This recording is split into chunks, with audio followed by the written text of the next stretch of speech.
একজন ব্রিগেডিয়ার ৬২ সাল যুদ্ধে সব থেকে বীরত্বপূর্ণ সংগ্রাম করেছিলেন, সাহসিকতার পরিচয় দিয়েছিলেন, দেশপ্রেমের পরিচয় দিয়েছিলেন। তিনি একজন মুসলিম ব্রিগেডিয়ার। পাকিস্তানের সাথে যুদ্ধ, মুসলিম কান্ট্রি, মুসলমানদের দেশ। রাজস্থান দিয়ে তখন জে.এন. চৌধুরী তখন আমাদের সৈন্য দক্ষ। আমেরিকার তৈরি সেই প্যাটার্ন ট্যাঙ্ক যখন রাজস্থানের মরুভূমির মধ্যে গুড়গুড় গুড়গুড় করে এগিয়ে আসছে, ইন্ডিয়া জানে না প্যাটার্ন ট্যাঙ্ক কি করে ধ্বংস করতে হবে।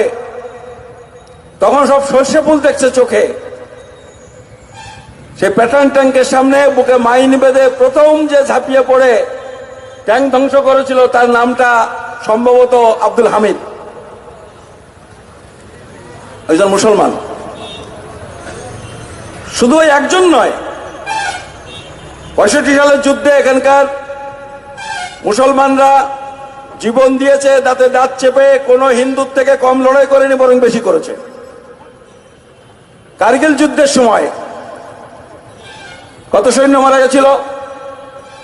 যত সৈন্য মারা গেছিল তার ৮০ ভাগ সৈন্য মারা গেছিল ইন্ডিয়ান সোলজার, যারা মুসলমান। এটা কি জানেন? মুসলমানদের স্বাধীনতা হলো,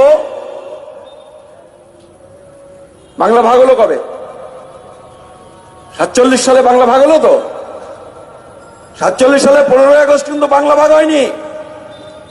বাংলা ভাগ হয়েছে ২০শে জুন। দেশভাগের আগে বাংলা ভাগ হয়ে গেছে। সেটা যদি মনে থাকে তাহলে পরে বলবো। বাংলা ভাগ হয়ে গেল।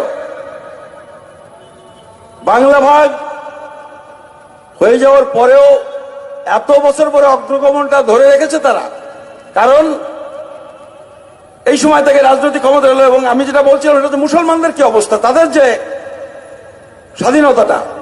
যেদিন বাংলা ভাগ হলো তার আগের দিন পর্যন্ত, মানে ধরুন ১২, ১৩, ১৪ আগস্ট পর্যন্ত অবিভক্ত বাংলায় ৫৪ ভাগ মুসলমান। ১০০ জনের মধ্যে ৫৪ জন মুসলমান। ইংরেজ আমলে সরকারি চাকরি ৩৫টা। মানে ফিগারগুলো মনে রাখবেন, ৫৪ জন মানুষ, সরকারি চাকরি ৫৪টা, এই ৩৫টা। দেশ ভাগ হয়ে গেল। বেশিরভাগ মানুষ ১৫ তারিখের পরে বেশিরভাগ মুসলমান পড়ে গেল পূর্ব পাকিস্তান, এখন যেটা বাংলাদেশ। তারপরে যেটুকু রইল মোটামুটি ২০ ভাগ লোক তখন ছিল, এখন যেটা বাড়তে বাড়তে ২৭ হয়েছে। ২০ ভাগ লোক পশ্চিম বাংলায় ১৫ই আগস্ট ১৯৪৭ সালে মুসলমানদের সরকারি চাকরিতে প্রতিনিধিত্ব শতকরা ১৭ ভাগ চাকরি মুসলমানদের দখলে ছিল যেদিন স্বাধীন ভারতবর্ষ যাত্রা শুরু করলো। আজকে কত? দুটো।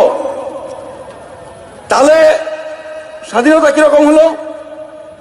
১৭টা ছিল, আজকে ৬৭-৬৮ বছরে দুটোই এসেছে। ৫৪ সালে যখন ইংরেজ গভর্নমেন্ট যখন বলল আমরা এবার মুসলমান এবং আনটাচেবল যারা, অস্পৃশ্য যারা, তাদেরও ইংরেজি শিক্ষায় শিক্ষিত করবার উদ্যোগ নেব। কত সালে? ১৮৫৪ সালে, ৪০ বছর পর। তখন কলকাতাতে ভদ্রলোকেরা একটা মিটিং করেছিল। সেই মিটিং এর সভাপতি ছিলেন ঈশ্বরচন্দ্র বিদ্যাসাগর মহাশয়। ১৮৫৪ সাল। সেই মিটিং এর সিদ্ধান্ত প্রস্তাব তিনি একটা স্মারকলিপি আকারে প্রধানমন্ত্রীর কাছে পাঠান। তাতে তিনি লেখেন,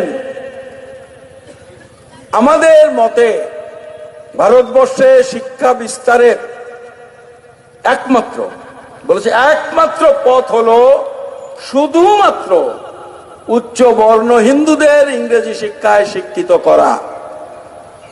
মানে মুসলমানদের এবং অস্পৃশ্যদের গভর্নমেন্ট শিক্ষা দেওয়ার নীতি গ্রহণ করেছে, তার বিরোধিতা করে স্মারকলিপি দিলেন। আমি এতগুলো কথা বললাম শুধু মানসিকতাটা বোঝবার জন্য।